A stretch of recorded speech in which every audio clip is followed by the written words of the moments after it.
Remember Live Aid in 1985, that symbol of concern and generosity? Did you know that during that year, the hungriest countries in Africa gave twice as much money to us in the developed world as we gave to them? There was another famine last year. Perhaps you were one of those who took part in Red Nose Day. Did you know that before that day was over, the equivalent of all the money that Comic Relief had raised in Britain, about £12 million, had come back to the rich countries? For every day this amount is given by the poorest to the rich has interest payments on loans that most of them never asked for or knew existed. In other words, contrary to a myth long popular in the West, it's been the poor of the world who've financed the rich, not the other way round. And this film sets out to explain why. It's also a film about war. A war you don't see on your television screens, for it's seldom news. It's been described as a silent war. Instead of soldiers dying, there are children dying. More than 500,000 in 1 year, according to the United Nations. That's more than twice the number of dead in the Gulf War. Instead of the bombing of bridges, there's the tearing down of forests and other natural resources, the bulldozing of farmland, and the running down of schools and hospitals. In many ways, it's like a colonial war. The difference is that these days, people and the resources are controlled not by viceroys and occupying armies, but by other, more sophisticated means, of which the principal weapon is debt.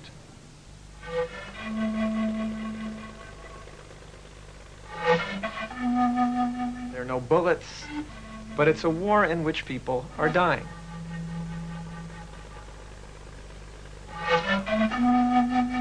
War and debt are exactly the same thing, except for one point, which is that nobody needs to occupy territory today.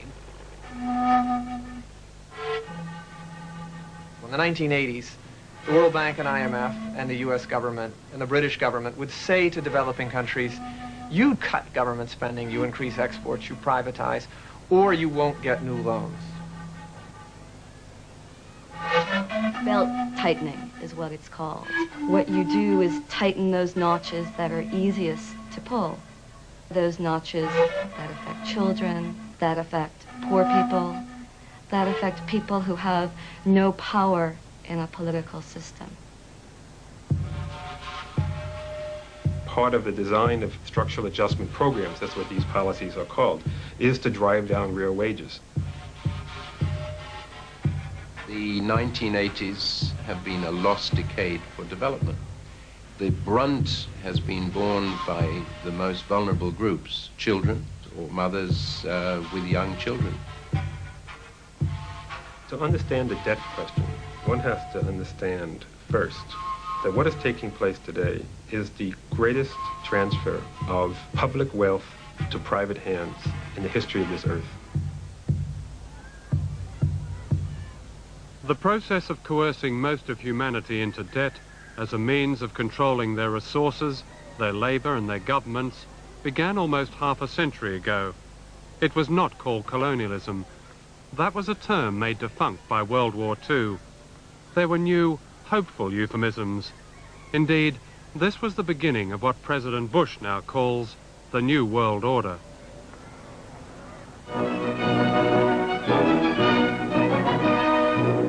At Bretton Woods, New Hampshire, delegates from 44 allied and associate countries arrived for the opening of the United Nations Monetary and Financial Conference. Invited by President Roosevelt, they will work in the seclusion of this White Mountains resort.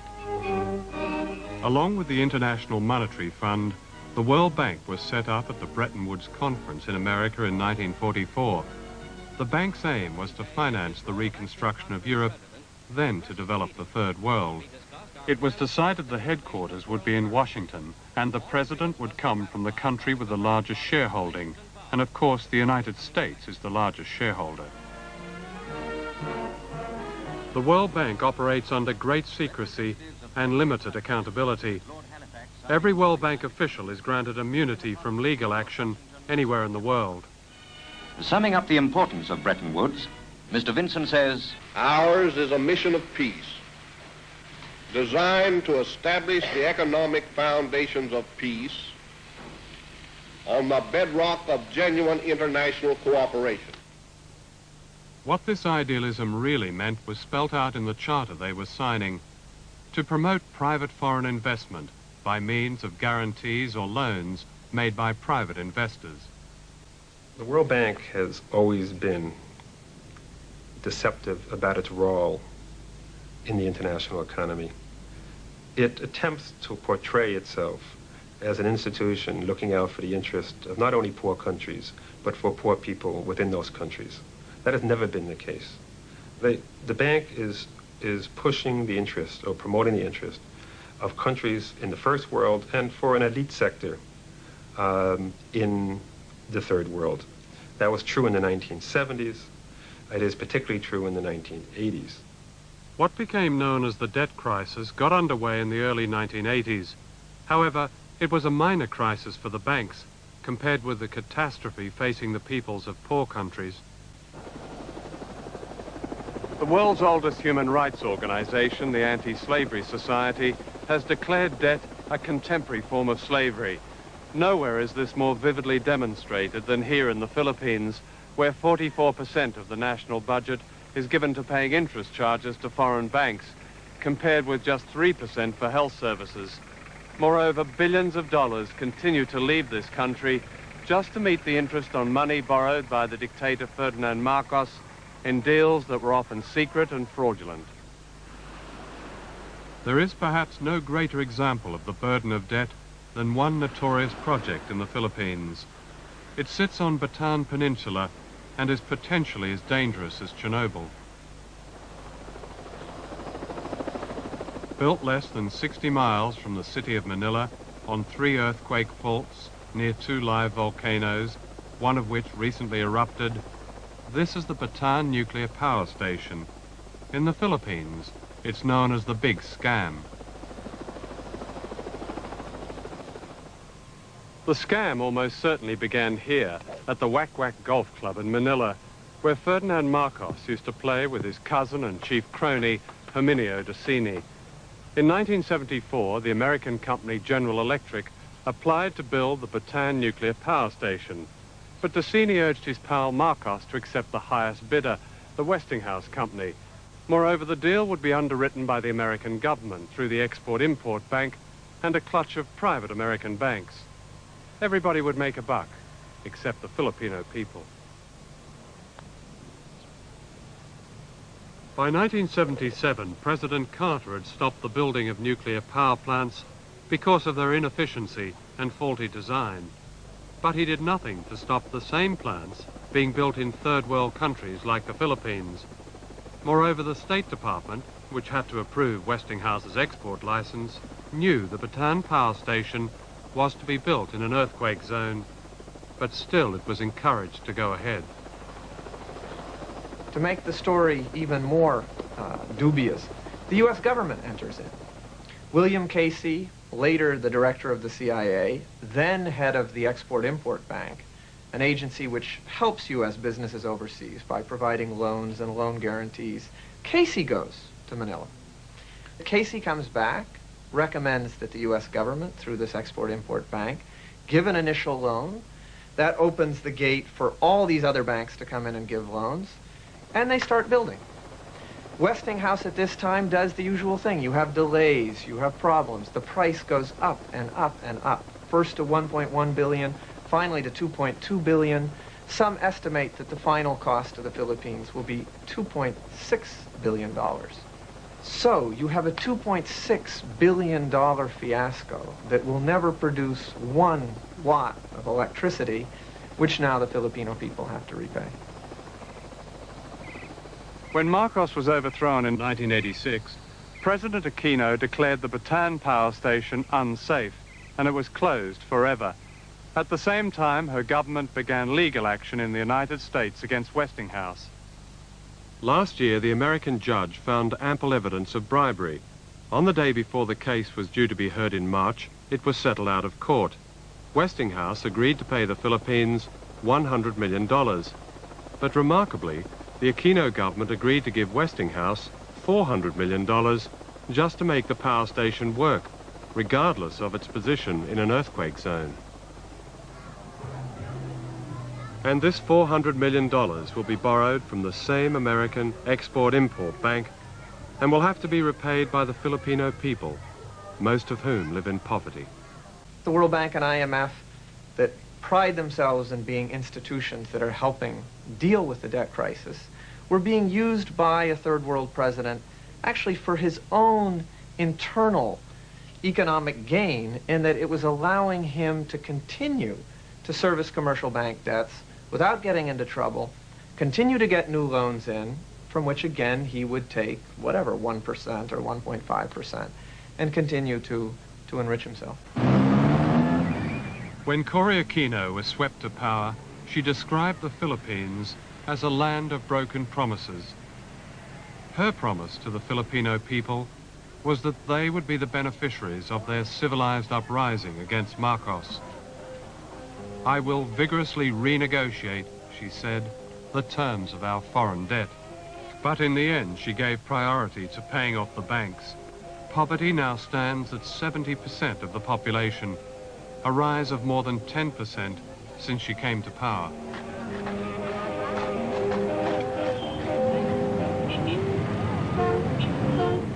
A Big Mac is not for the poor.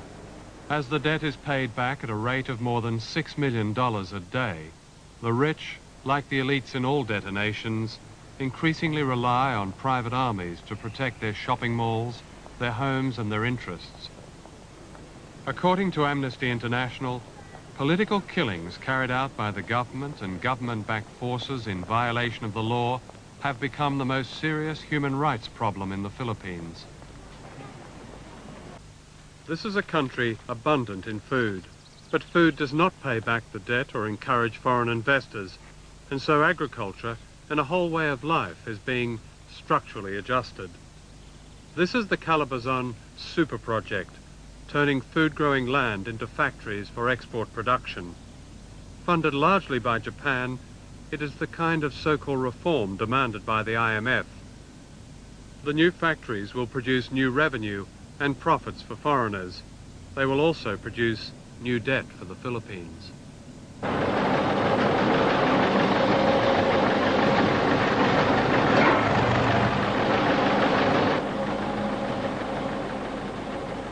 Calabazon typifies the kind of development strategy which only brings ruin to the third world, because such a strategy is premised, for example, on massive development, so-called development, massive exploitation of the environment, change in people's way of life, taking land from the people and the peasants to be able to convert these into so-called industrial zones with the problems of pollution and everything.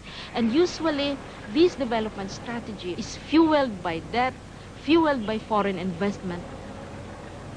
The Calabazon project will destroy food-growing land on which an estimated 8 million people depend. The farmers have been given little or no notice, and compensation generally has been meager.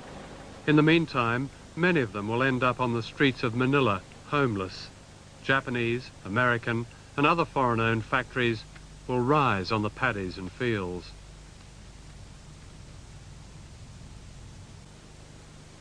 By the year 2000, hardly a tree will be left standing. Forests as big as Denmark have been wiped out, bringing to an end one of the richest ecosystems on the planet, the home of thousands of species of plants and animals. The environment is probably the major victim next to human beings of the debt crisis, if only because countries are obliged to cash in their resources. They must cut down their forests. They must dig up their minerals and ruin their land, producing cash crops so that they can earn enough hard currency to keep on paying the debt. There is an almost perfect correlation between the top debtors and the top deforesters. It's a striking correlation. In the Amazon area of Brazil, in Ghana, in Costa Rica, roads are built, incentives are given to allow the extraction of these resources. Particularly now with structural adjustment, there is a program in place in most countries of deregulation, that is deregulating control of these industries. then also there is not enough money in the budget to oversee these activities. So you're seeing the wholesale raping of these environments. At their 1991 conference, the World Bank and IMF appeared to be making a special commitment to the environment. What would your response be to that? If the World Bank is now saying how green it is, what it's not saying is how much it has destroyed through its policies. It's not enough to put a green tail on a very large, monstrous dog, which is destroying the environment, and that is what debt is doing.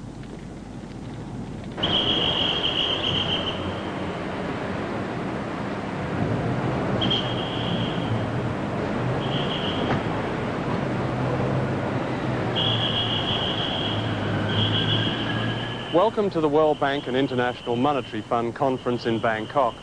The aim of the conference is, and I quote, to find ways of eradicating poverty all over the world. Alas, there are contradictions. You see, most of the delegates are bankers. Now, this is not to suggest that bankers don't care about poor people.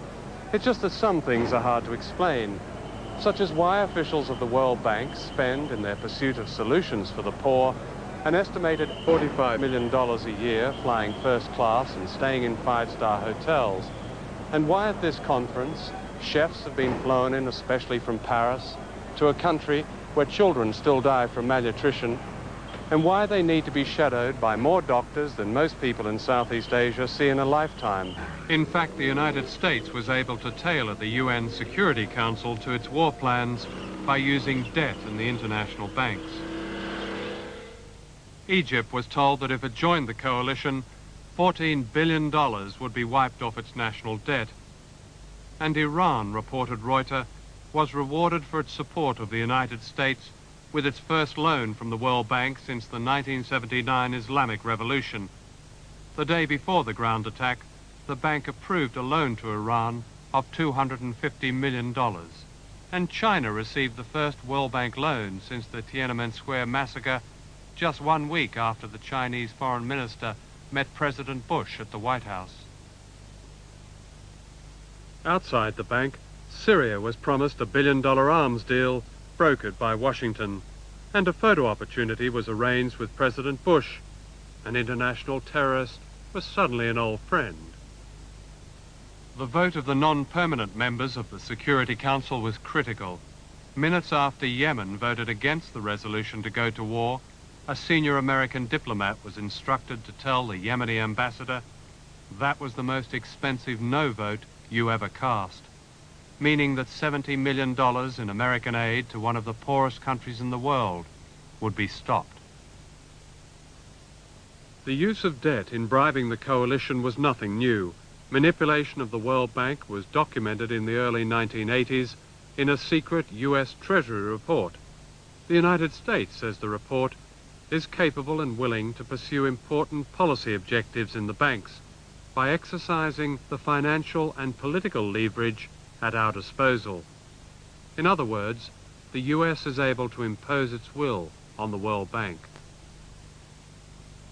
Britain's influence on the international banks is small compared with the United States, but British high street banks are deeply involved in third world debt.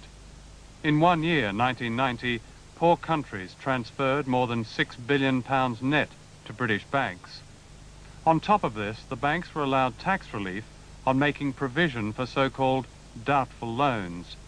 From 1987 to 1990, this tax relief amounted to £1.6 billion, the equivalent of 10 times what the British public gives in charitable donations to the Third World. We invited all the high street banks to be interviewed about this. All of them refused. So we asked the Bankers Association to explain it, and they said it was nothing unusual.